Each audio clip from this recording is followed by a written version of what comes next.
Here we are with BioShock 2 Electric Boogaloo.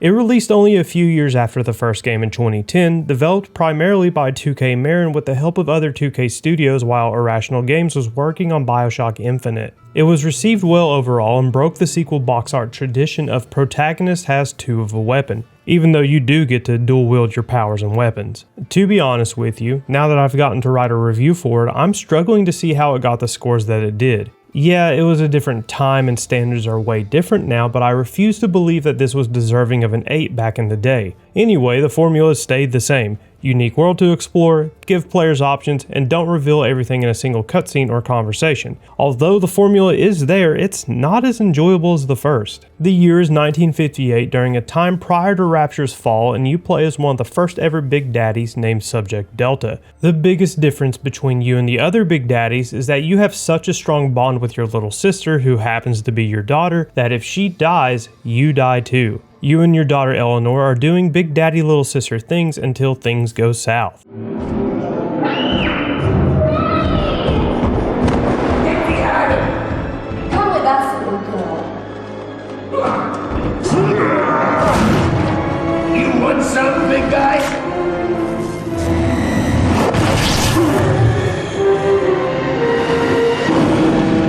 Bigger than hard! Harder than hard!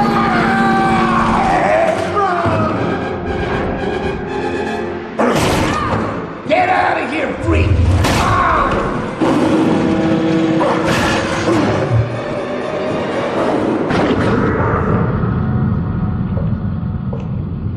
There we are. He's perfectly safe now. This is not your daughter. Do you understand? Her name is Eleanor, and she is mine. Now, kneel, please. Remove your helmet.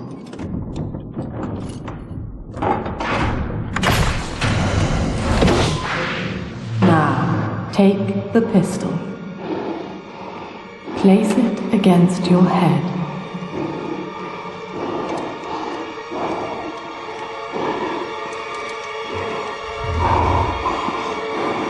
Fire.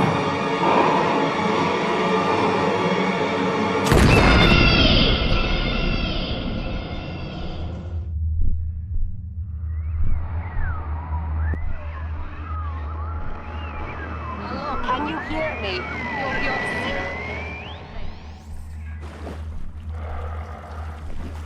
10 years have now passed and the only thing on your mind is to get your daughter back. Again, we're running the remastered version of BioShock 2, which comes with all the graphical upgrades we expect. Lighting, textures, polygon count, and a few other quality of life improvements. When the remastered version launched, its graphical options were stripped bare, but as time went on and the game was patched, some of those options made it back into the settings menu. Other than that, the game kept its 1960s sci-fi feel and is able to show off a bit more of that era. Whether it be a diner under the sea or a single mother's apartment, that feeling that Rapture is a place stuck in time is always present. The feeling is accentuated because everything here is old and abandoned. You know the year is 1968, but seeing advertisements for a 1959 end of the year sale feel way out of place. Aesthetically, the game is intact even though the city itself isn't. Since it's been more than 8 years since Andrew Ryan and Atlas died, Rapture's dilapidation has accelerated. The leaking problems have gotten worse, absolutely everything is in disrepair, and the crushing pressure of the sea is really starting to show. Whether the remaining citizens realize it or not, nothing can save the city. Every level you visit feels like it's on the brink of collapsing and that it could give way at any time, and sometimes they do. You don't get to explore any of the areas from the first game that can really show how Rapture's gone to shit, but at least the actual maps here are filled with tons of character in one way or another. My favorite area in Rapture is Ryan's Amusements. It's a park that tells the history of how Rapture came to be and is an obvious attempt to indoctrinate children into believing the world up above is evil. I know this facility is vital to the preservation of secrecy in Rapture, but seeing myself transformed into that lurching, waxen nightmare, do children truly respond to this? Still, I spoke to a young man exiting the park after the grand opening. asking him what, if anything, he had learned here. He said his chores didn't seem so bad anymore, as long as Mother wouldn't send him to the surface. If you thought the levels in the last game were maze-like, you'll be in for a treat here because you're often pulled down a hallway or a walkway away from where you're supposed to go, and there's always little lore bits to find. The largest flaw here with the maps though is something I remember despising in 2010, and that's the fact that once you leave a level, that's it. You cannot go back later to explore or to grab a little sister you might have missed. It's a real kick in the nuts too, because it takes away from the feeling of Rapture being an actual city and makes the game feel like it's designed to be a hallway shooter when it's obviously not. Thankfully, the soundscape is much better this time around when it comes to the audio balancing for voice logs. Blasted Simon! So Rapture leaks. Crying about it's only going to add to the surplus of moisture in it. Nothing's to say, it's our design. But Simon goes to see Dr. Lamb anyway, beset by guilt, because we can't find another contract. Then he comes out the other side, saying he's always wanted to take the orders. Additionally, the loudness of everything has been turned down a notch so it doesn't feel like all the sound is competing with each other.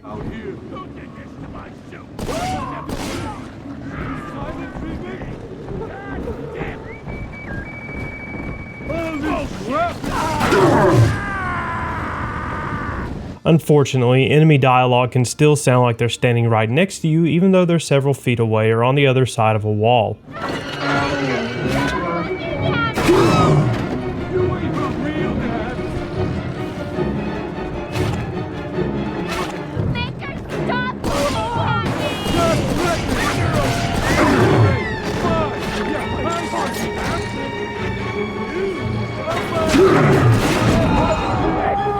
Is it perfect? No, but it is an improvement. One small touch that they added here is that since you are in a diving suit and Rapture is leaking, you'll hear the water hitting your helmet if you stand under it.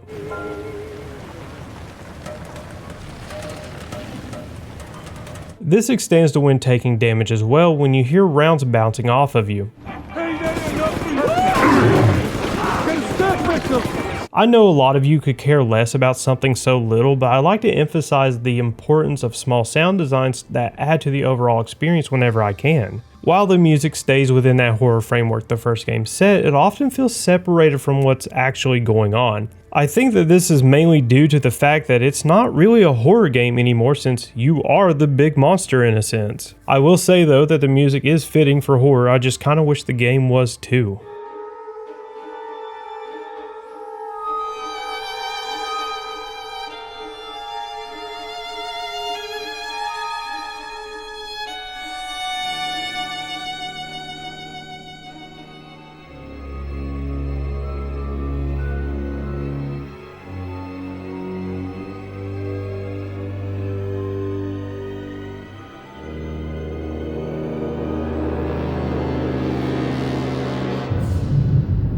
It's genuinely good music, but it feels like it's only carrying you along instead of adding to an important scene. It really is a shame too, because even the combat tracks are in line with the horror genre.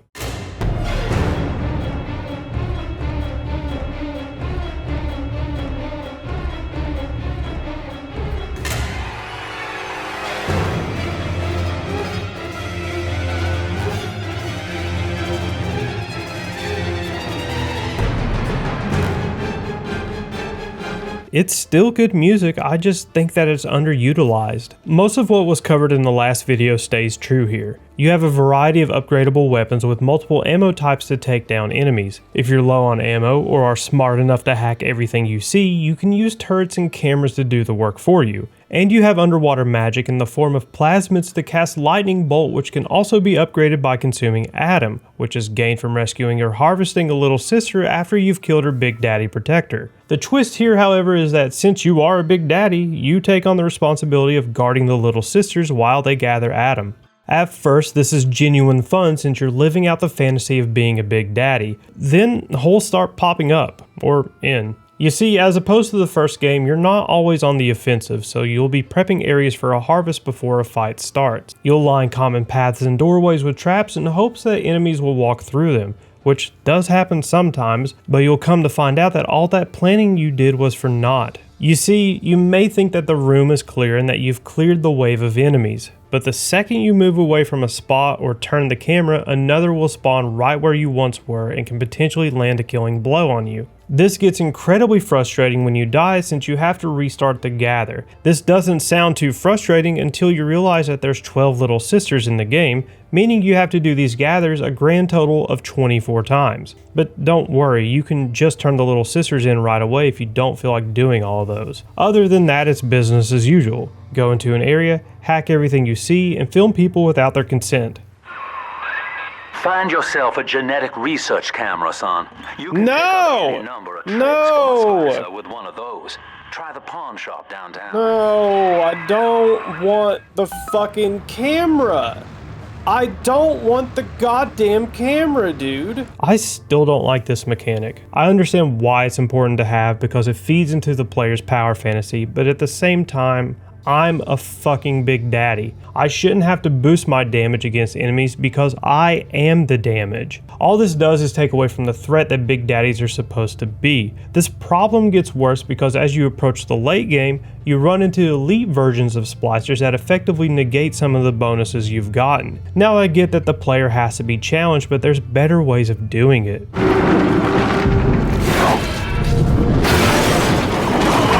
After you've dealt with every little sister in a level, a big sister will come and hunt you down. Now this is a true test of skill that keeps you on your toes and really makes you think about how you're going to handle an engagement. This enemy is on your level or even stronger than you since she can use plasmids and has way more maneuverability. But if you're smart, you'll figure out a way to cheese her pretty easily. If you don't get lucky like I did on some occasions, these really are fun fights that perfectly balance difficulty and frustration. During the days of 7th gen consoles, it was common for any IP to have attacked on multiplayer mode that ranged anywhere from turbo garbage all the way to fucking awesome. BioShock 2's multiplayer mode was really right in the middle and only appealed to a few people. What's a shame here is that for its time, it was an interesting twist on the formula when compared against COD or Halo that should have gotten a lot more attention. It's fun, a little rough around the edges, but fun. The only issue with it is that it wasn't brought back for the remastered version, so if you want to play it, you'll have to deal with all the technical issues of the original. There's a dedicated Discord server I'll link down below so you'll know when people are in the mood for some games. Other than having the multiplayer to play after you've finished the game, you have a horde mode called the Protector Trials that unlocks bonuses like concept art or trailers. And then there's a DLC called Minerva's Den where the story revolves around another alpha series named Sigma. It's an alright tale that ties up a few loose ends that were never addressed by either game and is worth playing through at least once. Other than that, I would like to say that there's a New Game Plus mode, but there's not for some reason. The remastered version of BioShock 1 came with New Game Plus, but for some odd reason the sequel didn't. Which is a shame, but I don't think you'll be in a hurry to replay it right away unless you want to do a straight up drill build.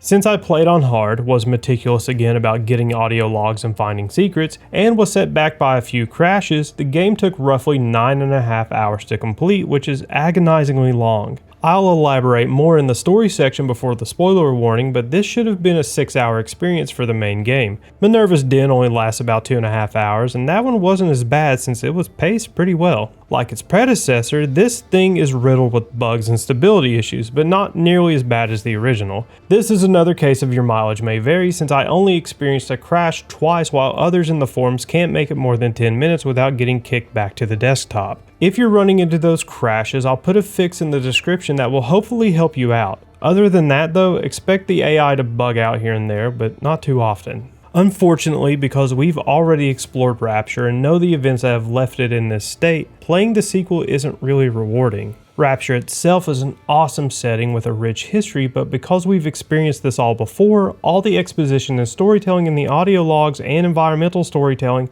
is pointless at times. Sure, there's new lore drops and more dialogue from Andrew Ryan talking about the difficulties of running the city, but we already kind of knew that. Then when it comes to the new plot, it feels separated from Rapture in a way that makes me think that the devs really didn't write a plot related to Rapture, but instead shoved the plot into the world. So the focus shifts from learning about a place you're already familiar with to a B-movie plot with an antagonist who doesn't like the fact that divorce court still allows you to see your daughter on the weekends. It's honestly a tough spot from a writer's perspective because you can't rewrite the lore to change anything meaningful without turning it into a somehow Palpatine return situation. All that to say that the plot and world building doesn't carry the gameplay after your 10th gathering. It could be where I was playing BioShock 1 then 2 back to back that caused a feeling of burnout, which led to feelings of tedium and boredom, which makes sense, but if the plot were better written or more interesting, I could have been more emotionally invested, thus pushing those feelings away. At the same time though, Rapture feels irrelevant at times, or at most a backdrop because again, we've already explored it. So the story section is going to be incredibly brief because I feel that if you play this for the first time, there should still be stuff that catches you off guard, so click to here for my final thoughts.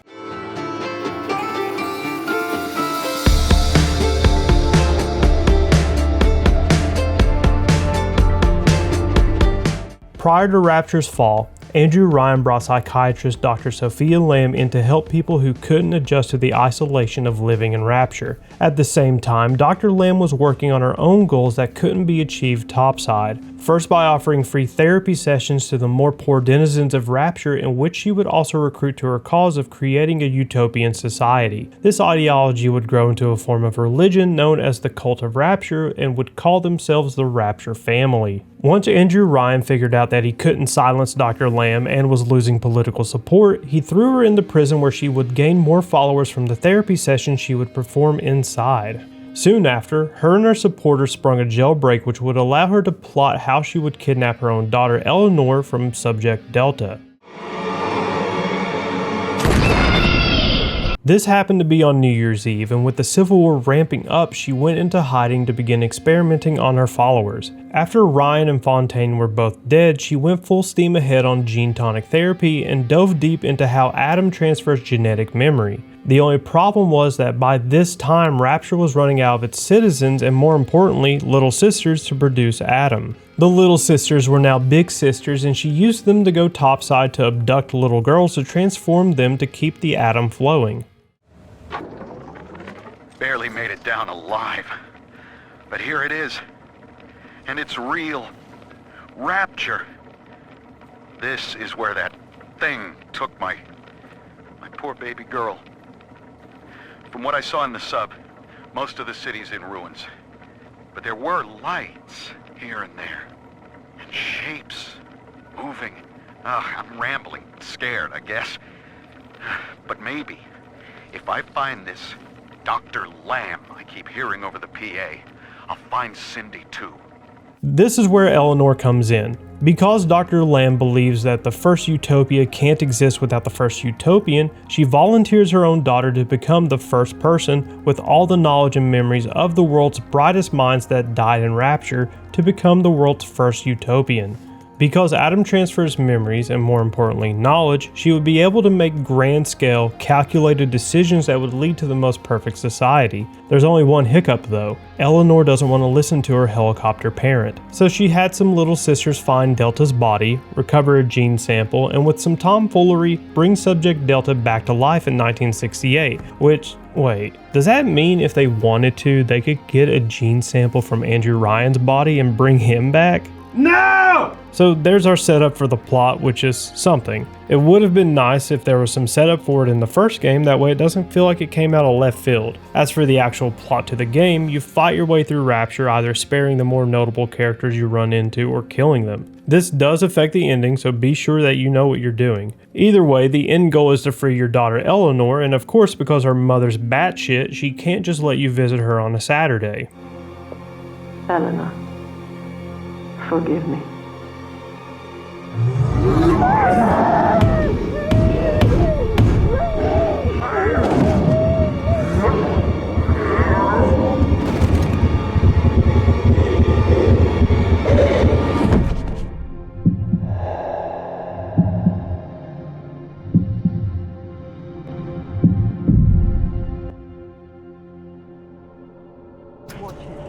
His body is shutting down now, naturally. But if he dies of trauma, he will return elsewhere. Full restraints at all times. No one enters this room until he expires.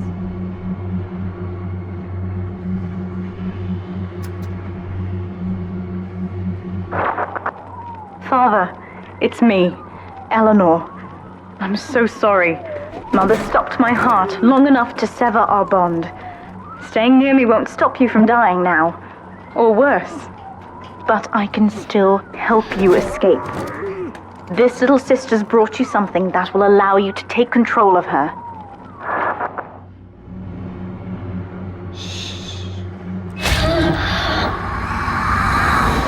This section is my favorite part of the game since you get to see the world through the eyes of a little sister. Your job now is to get all the gear necessary for Eleanor to become a big sister. Once you've accomplished that, she frees you and becomes a summon that helps you in the final segments of the game. Now that you and your daughter are reunited, it's time to escape on the vessel Dr. Lamb is using to leave you and all the other citizens of Rapture behind.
The Rapture dream was over.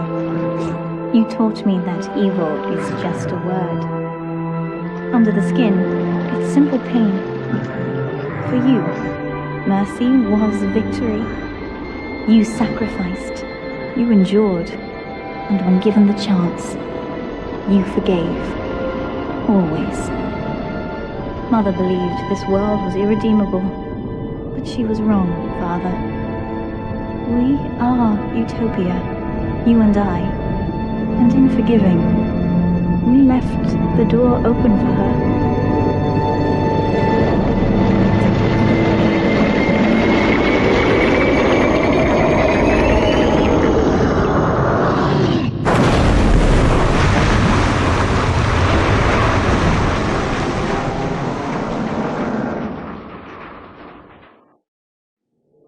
The Rapture dream is over, but in waking, I am reborn. This world is not ready for me, yet here I am. It would be so easy to misjudge them.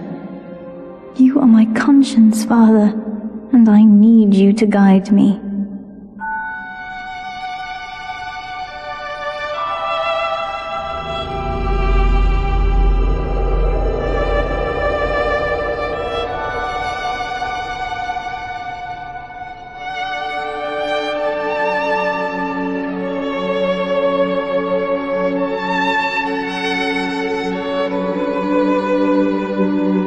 Always be with me now, Father. Your memories, your drives. And when I need you, you'll be there on my shoulder, whispering.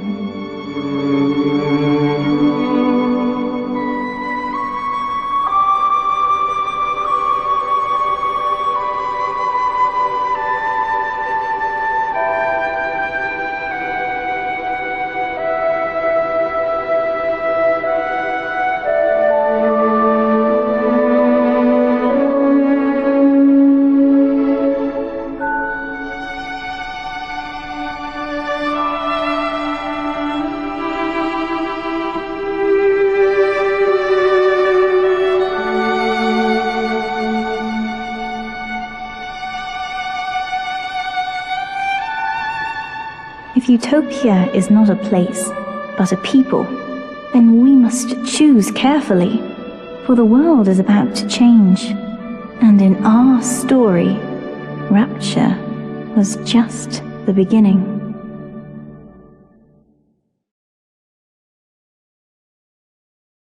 I know I just kind of jumped to the end here, but there's no would you kindly level of reveal or storytelling being done here. Your ultimate goal is presented to you at the beginning of the game, and everything in between is really just an obstacle. Looking back, I have to ask, did 2K just try to cash in on the multiplayer scene back in the day? Did like some executive say, hey, we need a story for this multiplayer game we're making? Which I could kind of believe since the multiplayer is pretty fun. If anyone knows the definitive answer, please tell me, because I can't wrap my head around that such a lackluster story exists in the sequel of one of the greatest games of all time. Taking a step back and looking at the game as a whole, there are parts where it shines and is a memorable experience even though you've done this all before. But then there are other sequences and aspects of the game that are so overused it ruins their enjoyment even on the first playthrough. Objectively, this is a good game, but it feels more like it was a multiplayer first title that came with a forced story, which is unfair to say because the gameplay loop is still intact and fun to an extent. If you wanted to, you could ask if this was a DLC turned into a fully fledged game with multiplayer tacked on, which is a fair question, but we'll never have that answer. Despite all that, BioShock 2 is a game with its fair share of ups and downs. The gameplay and level design has been improved in one way or another, the excellent sound design is still there, and if you're craving for more BioShock in general, then this is right up your alley. But if you're someone who really values storytelling in a single player game, this one is going to be a bit of a rough one to get through.